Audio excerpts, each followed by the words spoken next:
Good evening everyone and welcome to Gundam News. And the biggest news this week, at least for the American audiences, was probably the announcement that a Gundam Wing 30th anniversary booth will be present at the San Diego Comic-Con. And it is definitely looking really nice.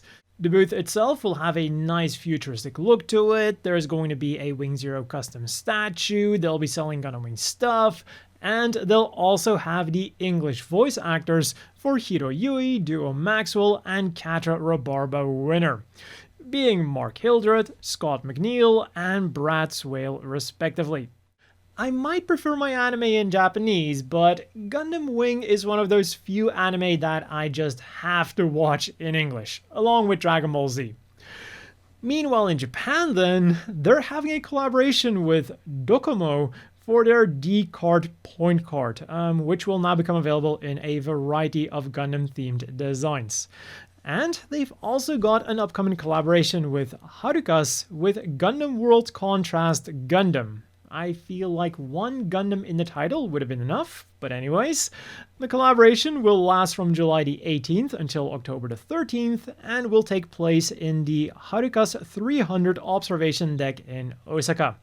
The entire floor will be decked out in Gundam decorations. At night, GQuuuuuX characters will be projected onto the building, and the souvenir shop will sell various Gundam World Contrast items, like the real great RX-78-2 Gundam and Ailstrike Gundam set, Gundam World Contrast Color. And just to be sure, this is the old 1.0 RX-78-2 and not the 2.0, so even though the colors are really cool, this set contains two of the earliest, and therefore arguably also the worst, real grades. I do still have a soft spot for the RX-78-2 Gundam, but the Ailstrike has aged extremely poor in my opinion, especially with so many better options having come out since its release. And heck, even before this thing got released, there were better options out there. And at the restaurant on the 58th floor, they'll also have a collaboration menu, featuring some GQuuuuX and OG Gundam inspired food. From GQuuuuX, there's Machu's berry and pink grape fruit soda, Nyaan's muscat and honey lemonade, Shuji's pine soda, the GQuuuuuX's strawberry and mango cheesecake, and Lady Caecilia's apple pie. It also comes with a target of her head, so you can practice your headshots. And also, each item will come with one random GQuuuuuX coaster. From the OG Gundam then, you can get Char's custom fresh tomato juice, which will come with a coaster featuring the man himself. For more Gunpla then, I first have to give a quick update on the high-grade Messer Type FO2 Minelayer that I talked about last week. So I forgot to mention that it was a premium Bandai kit because, well, unfortunately, being premium Bandai has kind of become the norm nowadays, with actually like standard releases being noteworthy. So yeah, the Minelayer is unfortunately premium Bandai limited.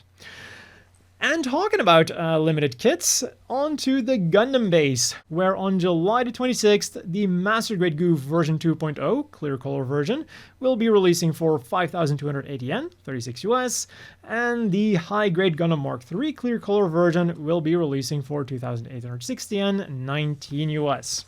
And on that same day, the entry grade new Gundam Axis Shock image color will become available at Gundam Side F in Fukuoka.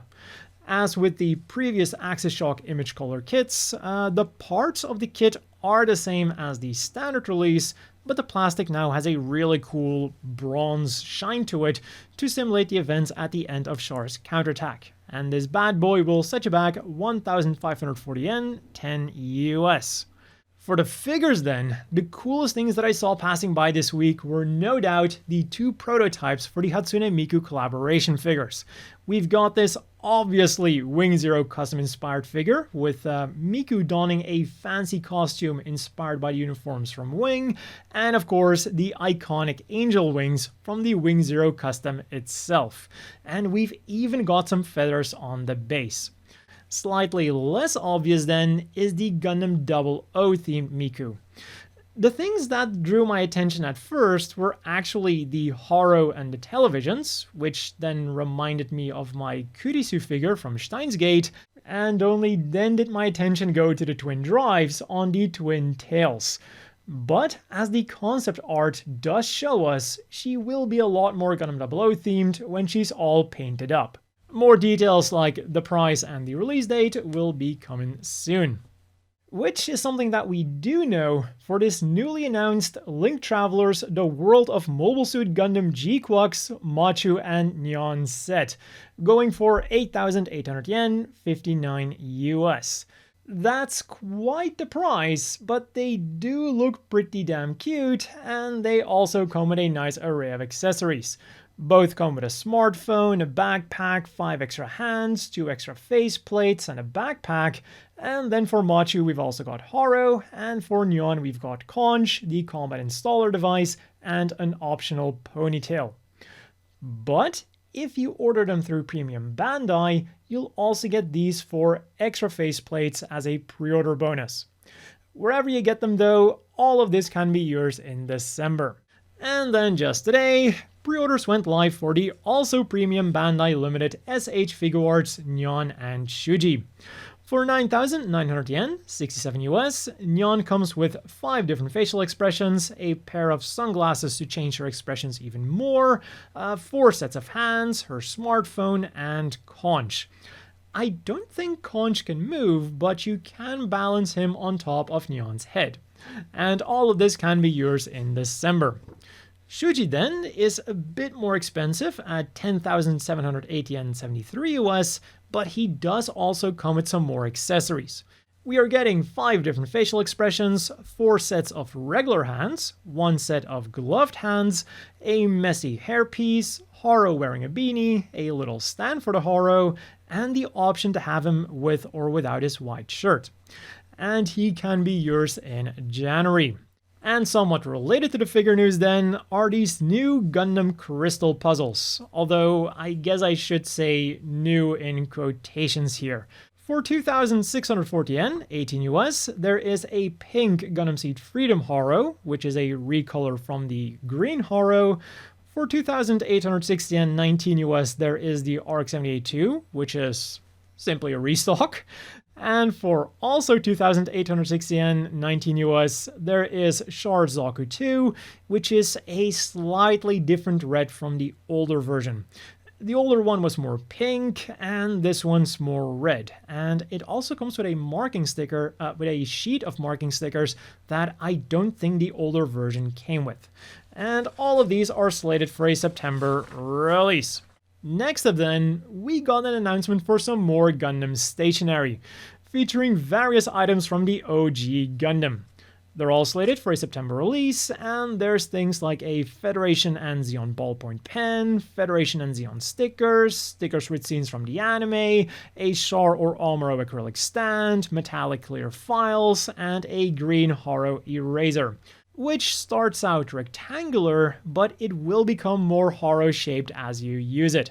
On the gaming front then, we got some varied news as well, beginning with Gundam Extreme Versus 2 Infinite Boost, which has just appeared in Japanese arcades today, or, well, yesterday by the time this video goes live. The game features over 239 units from 48 different Gundam series, and also has various other upgrades over its predecessor. Things like a new EX over limit system, and light-type controls that should make combos easier. And staying with the arcades, on the 11th, Arsenal Base 4 Squad Season 3 FQ boosters went up for sale, giving us some new cards to collect, including 4 Squad rare cards. And the flagship cards are Quattro and the Hyakushiki, Meijin Kawaguchi and the Gundam Amazing Barbs Loops, Xavier Olivetti and his custom Gyan, and Shalia Bull GQuuuuX 0079 version and his custom Rigdom. Moving to the mobile games then, we of course get G-Generation Eternal, where the Thunderbolt December Sky story event has been added, meaning that we can gacha for the UR Gundam Full Armor Thunderbolt version EX version and EO Fleming, the UR Psycho Zaku EX version and Daryl Lawrence, and the UR Claudia Pier and the Beehive. Plus, new stages were added to the Eternal Road, along with some new event missions, and to celebrate the release of the Gundam card game, a code for 1 premium gacha ticket was handed out in the Gundam card game Link Station release celebration livestream. I'll have a link to the livestream down below in case you want to watch it, but the code is on screen right now. It is GGET-GCG. The initials for G Generation Eternal and the Gundam card game. In Gundam Battle Operation 2 for the PlayStation then, the Tristan Fail mod has joined the fray, while on Steam the Rosette Enhanced Ground Form has become available. In UCN Gate we got a new Mission Battle EX and a new event unit assembly for the UR-Fi Yuri and her UR Methus, and we got another collaboration between Gundam and Monster Strike.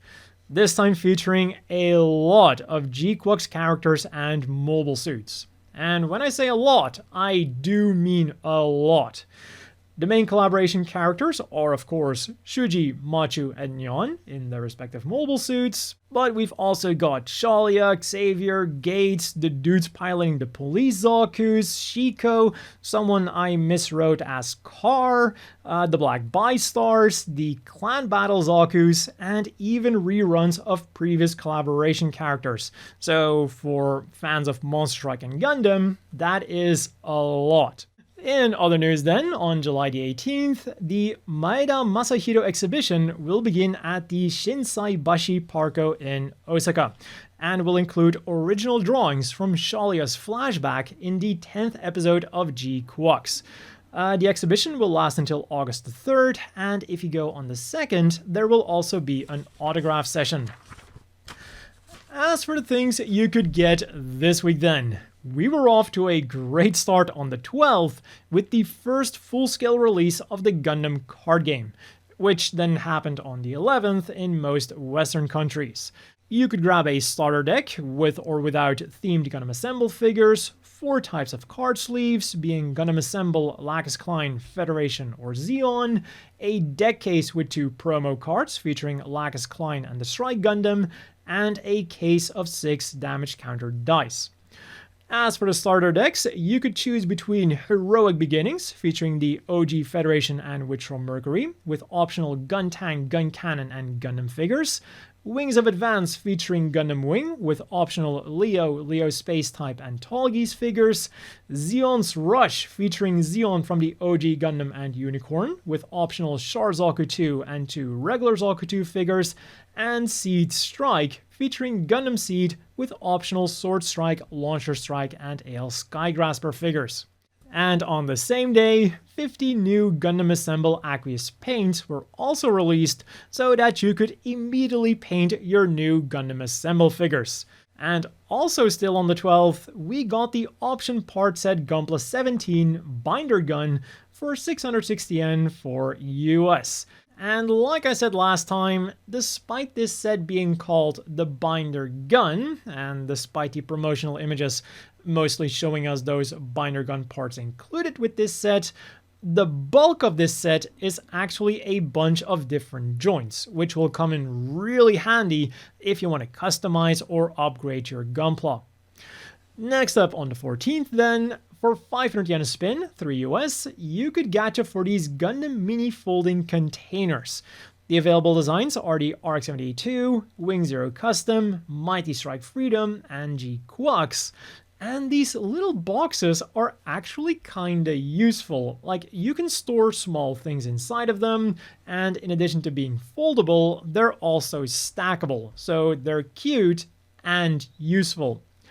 Or for 385 yen a pop, $2.50, you could get a Gundam ChocoSapu, which is short for Gundam Chocolate Surprise.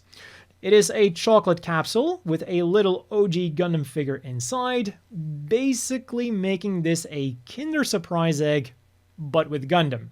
Which I'm pretty sure would then also mean that these things are illegal in the US under the same law banning Kinder Surprise eggs, which are different from Kinder Joy eggs, which are legal in the US. So if you go to Japan and you buy one of these eggs, probably best to eat them before taking them back to the US. Or else. Stop right there, criminal scum! Nobody breaks the law on my watch! Just in today then are a bunch of prize items that you can win from Japanese arcades, and here as well there sure is quite a variety to them. There's these GQuuuuX full color tumblers featuring the GQuuuuX, the Red Gundam, Machu, or the promotional art, but we've also got this really cool looking Genkai Toppa GFreD. And in addition to the looks, it's also got an impressive size. It stands at roughly 28 centimeters tall, roughly an American football, making it pretty big for just a prize figure. And from Gundam Seed Freedom, the Mighty Strike Freedom, and Destiny Gundam Spec 2, head-shaped speakers got a restock, so I guess they must have been really hot when they were first released. And while you're at it, you can also get the restock for the G Gundam 30th Anniversary Ichiban Kuji. This is limited to online sales only, but includes things like a battle-damaged God Gundam, acrylic stands of pretty much all of the Gundams of the anime, and of course, the Master Asia fan. Finally then, at some point during the week, the third volume of GQuuuuX Carddass cards got released. One pack of 3 cards will set you back 200 yen, a little over $1, and they all feature SD illustrations based on the later episodes of GQuuuuuX. So we've got things like the Gelgoog, the Rigdom, the GFreD, Do, Basque, and of course everyone's favorite Unicum, Shiko Sugai.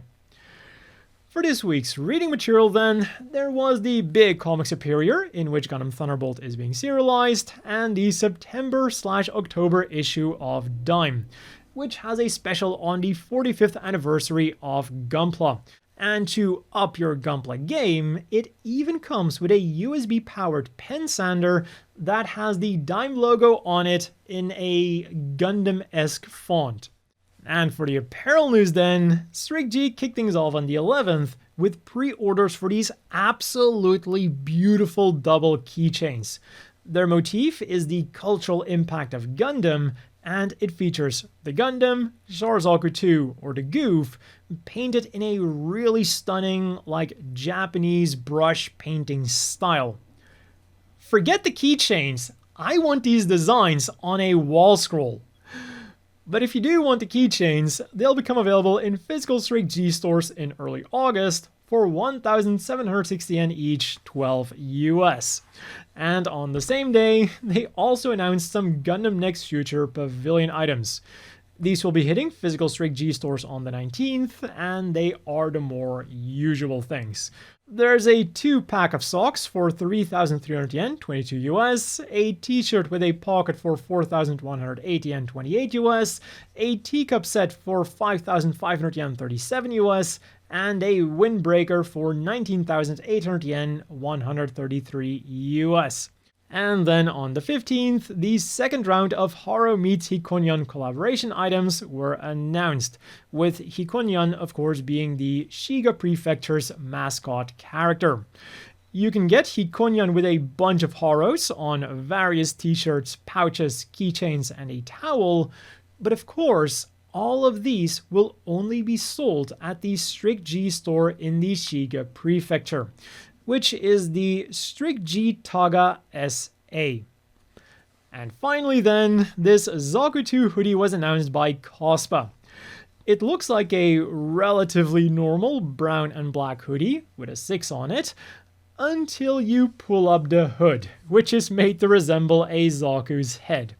It can be yours in early November for 19,800 yen, 133 US, and because it is a Cospa item, it can be bought through regular Japanese hobby stores, like Hobbling Japan, linked down below. And that has been all for this week's Gundam news. As always, a big thank you to the Patreon supporters. I hope everyone watching has a great evening, and I'll see you all next week with more Gundam news.